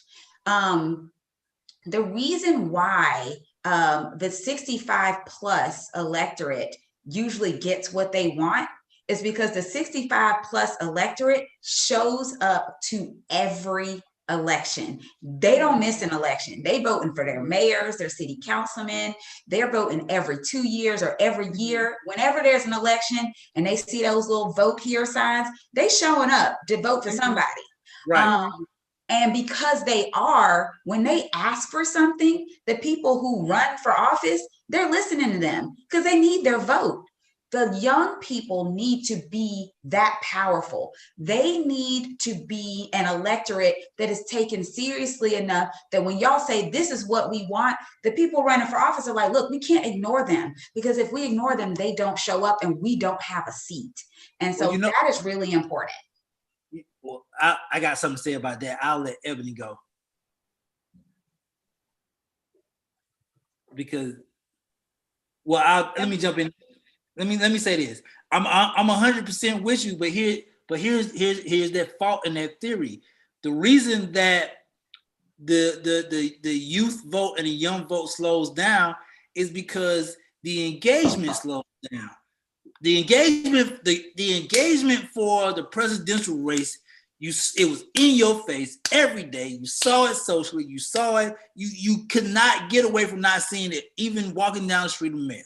So now what happens is people feel like they got over that mountain, and like you said, the other part of what you have to do, it lessens. Now, what I've noticed from the other side is, and I don't want to make it a race thing. I want to say white, but what or other, but they've actually created a vote culture. Like these, like you said, these cats will vote for the president and then the next day refurbish to get ready for what they about to do. Like these, like I've seen young cats, because I'm a graduate of Georgia Tech. I've seen young cats actually just create a culture out of voting to where it's a consistency. We don't have that culture. We don't have that. Building it though. We're building it. We are finally seeing that. One of the things that we talk about in the Democratic Party and where we are behind is what we call building a bench. Republicans start their kids early, and they start at school board, city council, county commission. They build that bench so that by the time they're ready to run for something big, they can be like, I've been doing this for my community and that for my community, and everyone knows their name.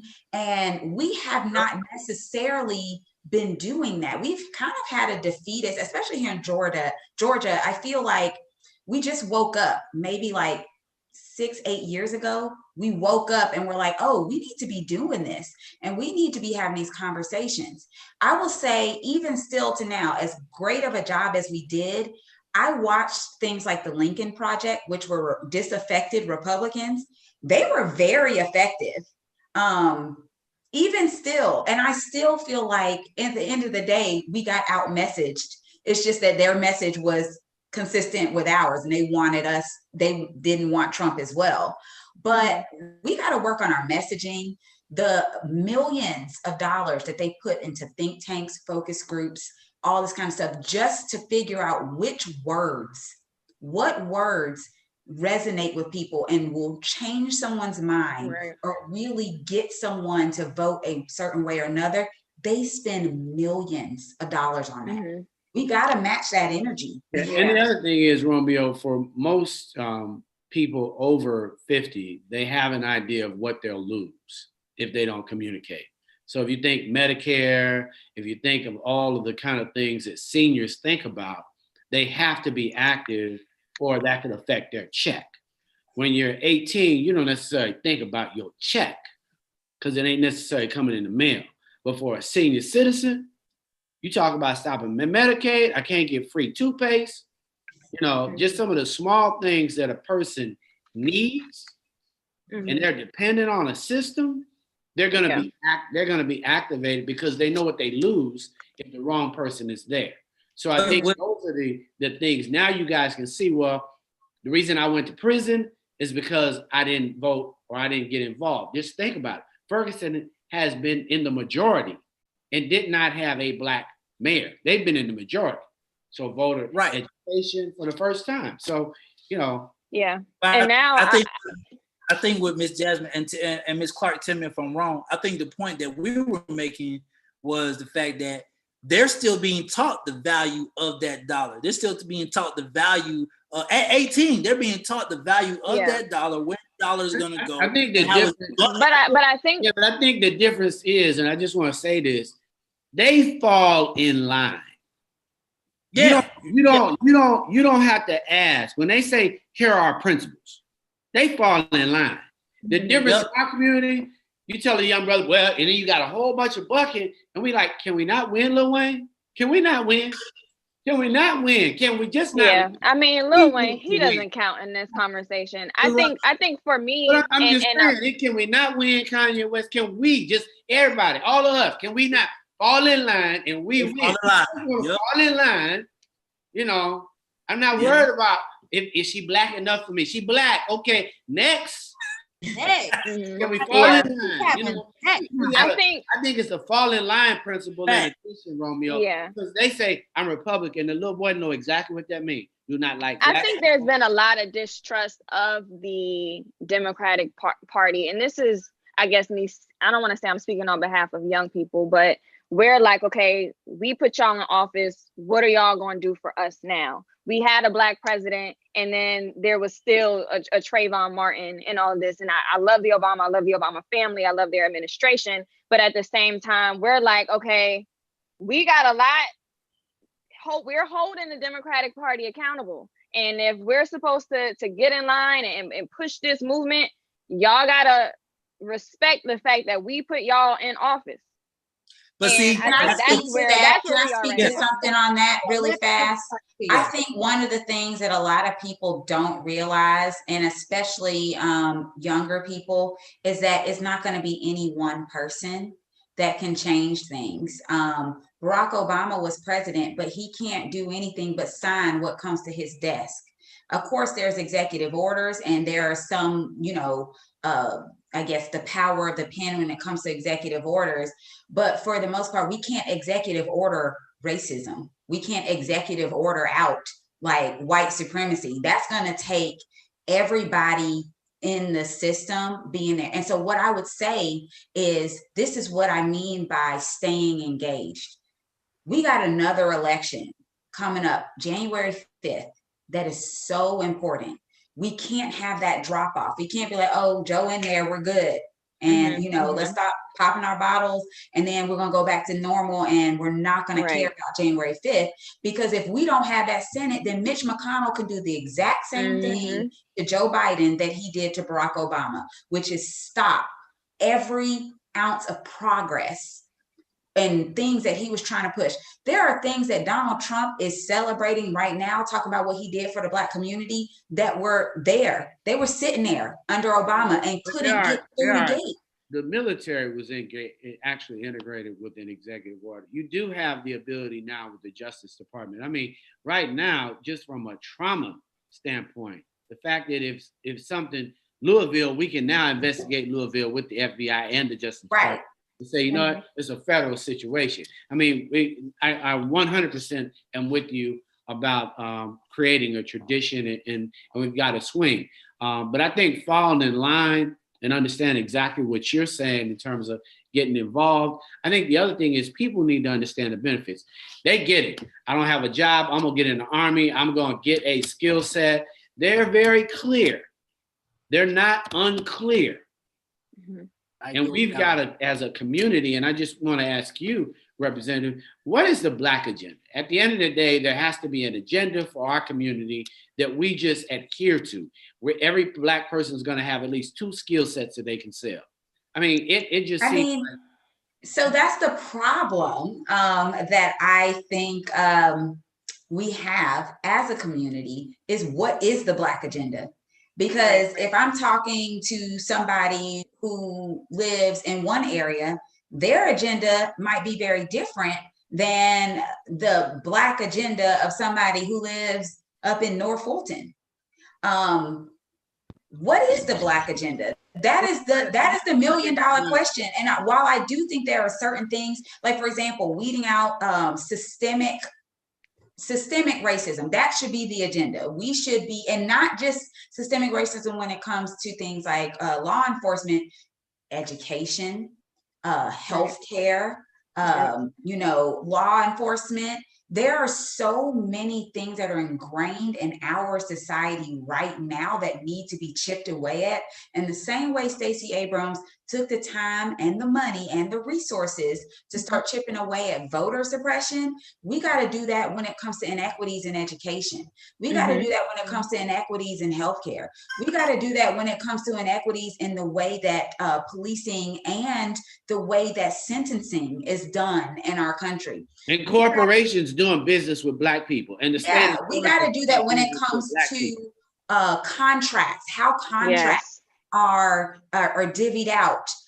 We got to do that. There's so many things. Like I said, it's death by 1,000 cuts. So the Black agenda, number one, that agenda needs to be, we need to figure out exactly where we need to focus our energy to start dismantling this mountain of white supremacy and systemic racism that is a bedrock of the founding of our nation. I mean, everybody on this call, when this nation was founded, we wouldn't be in any type of position of leadership.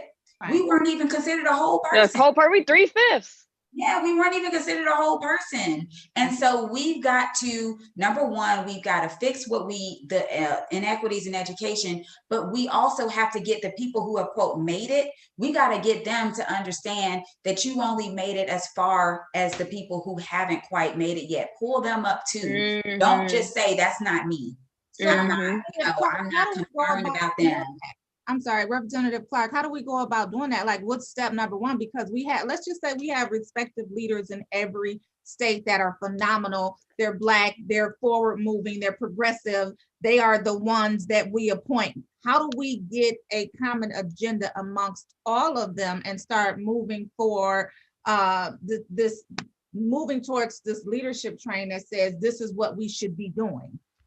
This is where money comes in. Remember earlier I said Republicans spend millions of dollars on focus groups, think tanks, things like that. We need to be doing the same thing. We need to be figuring out research-wise. They put research into this. Research-wise, what is the message? How do we resonate with people?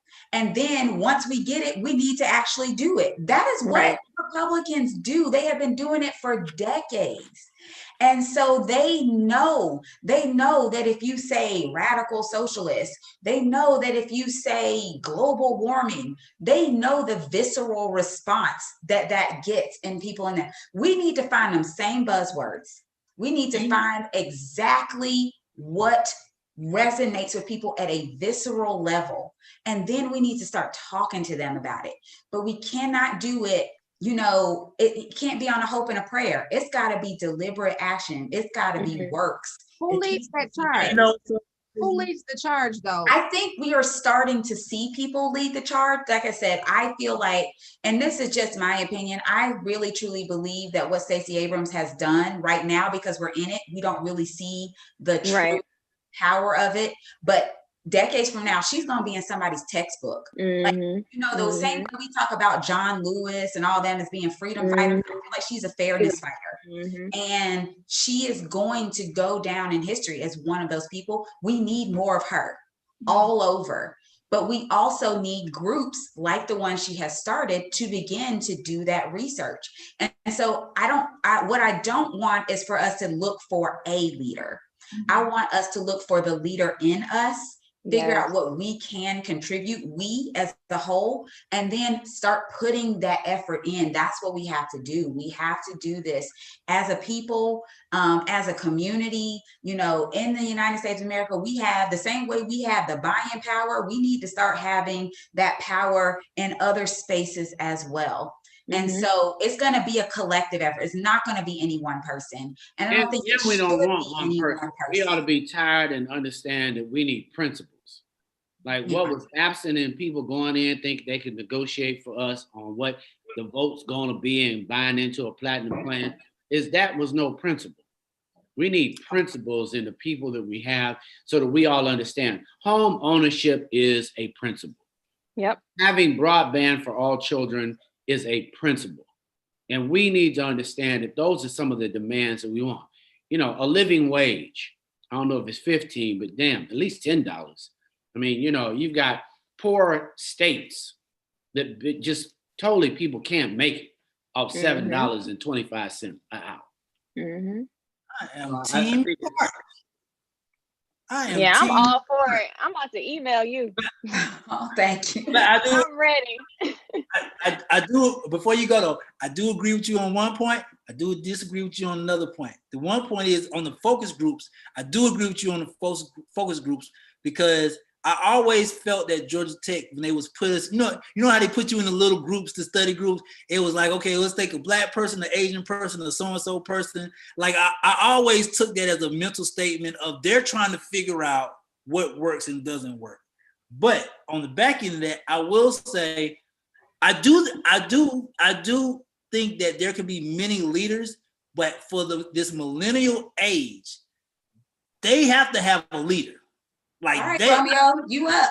they You up. well, time out, Ms. Yeah, Clark. come on, let's go. We Yeah. will. Time out. Time Let's out. start our organization today. Portia, start off positive thoughts.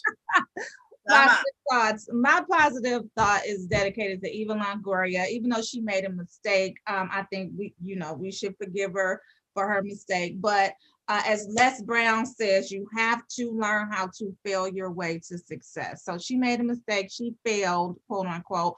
But I think she learned the lesson that she won't do it again. Michael Jordan also said, I failed over and over again in my life, and that's why I succeed. So my positive thought today is to encourage everyone to fail more so that they can succeed more. I am passing the ball over to Tiara Berry. My positive thought of the day is to take time to reset so that way you can take time to take action. Even somebody like Stacey Abrams, she lost a battle when she didn't win the governor race, but she ended up helping us win a bigger war at hand. So take time to reset, to think about the next steps that you can make, even in a setback, so that way you can push a whole party, a whole movement, a whole country, the world forward. Just by taking the time to reset. So honor that. And I'm gonna push the ball to Ebony. I think my positive thought for the day is learning how to pass on your knowledge. Give it to the next person, pass it on. Let's just keep passing things forward. So as a whole, we can be a little bit stronger. I love what Ms. Jasmine said. A lot of people start younger. So let's invest our knowledge in our younger people so that they have a way. So we're giving them a path so that they don't have to take the wrong turns that we've taken. And knowledge will get them there. If we show them something that we've done wrong so that they don't have to do it wrong, we're already one step ahead. So that would be my positive thought, just sharing knowledge to our younger people that are behind us. Well, And I'm gonna pass it to Romeo. I'm gonna pass it to Miss Jasmine Clark so she can pass it to me. Go, Miss Clark. Hit it. Okay, my positive thought is pretty much a culmination of all of what you all said. Blaze a trail, create a path, inspire someone. Let your legacy be that when you leave this earth, people behind you can say that I was impacted positively in some way by this person. I am here because of what she said or what he did, but I am here because someone showed me the way. So be a trailblazer in everything that you do. Always remember that there are people watching. And so be a positive trailblazer in that manner. All right, I guess I'll pass the ball to Romeo. I am going to encourage everybody to take a breather. You are living in history right now at this moment. There is a Black woman as a VP. You are living in history. So take a moment, reflect, and recognize. I'm going to pass it on to Muncie Steve. Thanks, everybody, for watching Rolling Out AM. Thanks, Romeo, for the pass. Thanks to Representative Jasmine Clark for coming on. Thanks to Ebony, Tierra Berry, and Portia Monique. We are in history. There is no time for delay. You cannot pause. Do not press pause. If you can press $3, support Warnock as he makes his effort toward getting across the finish line. We also have John Offlaw. So for all of those individuals running for office right now, we want you to get involved. You don't have to be here, but you should be in Georgia within the next 30 days. Come one, come all. We want you here. We want to show the world that this is a real blue movement, not just blue. But for all of you that don't know, all of those men and guys and people who felt disenfranchised, just get on and fall in line. This is a moment. She didn't do it just for a Black woman being VP. That is how they diminish the achievement of Black people. She is the first woman ever to be a VP of these United States. Recognize. Do not say first Black. She is the first woman. And the fact that she's Black, she kind of sent a signal that if you let us play the game, you might get ahead yourself. I'm Muncie Steve. This is Rolling Out AM with Romeo International, Tierra Berry, Representative Jasmine Clark, Ebony. Thank you so much. And where should we have lunch today, Ebony? Not at Nouveau. We're closed. You can come to and have lunch. Tomorrow at Nouveau. Tomorrow. Buy you a gift card and come tomorrow at Nouveau. And Portia Monique. Thank you guys for watching Rolling Out AM. Thanks to everybody on Facebook, LinkedIn, Twitter, and YouTube. We love you guys. Thank you. Rolling Out AM. See y'all tomorrow. Representative Jasmine.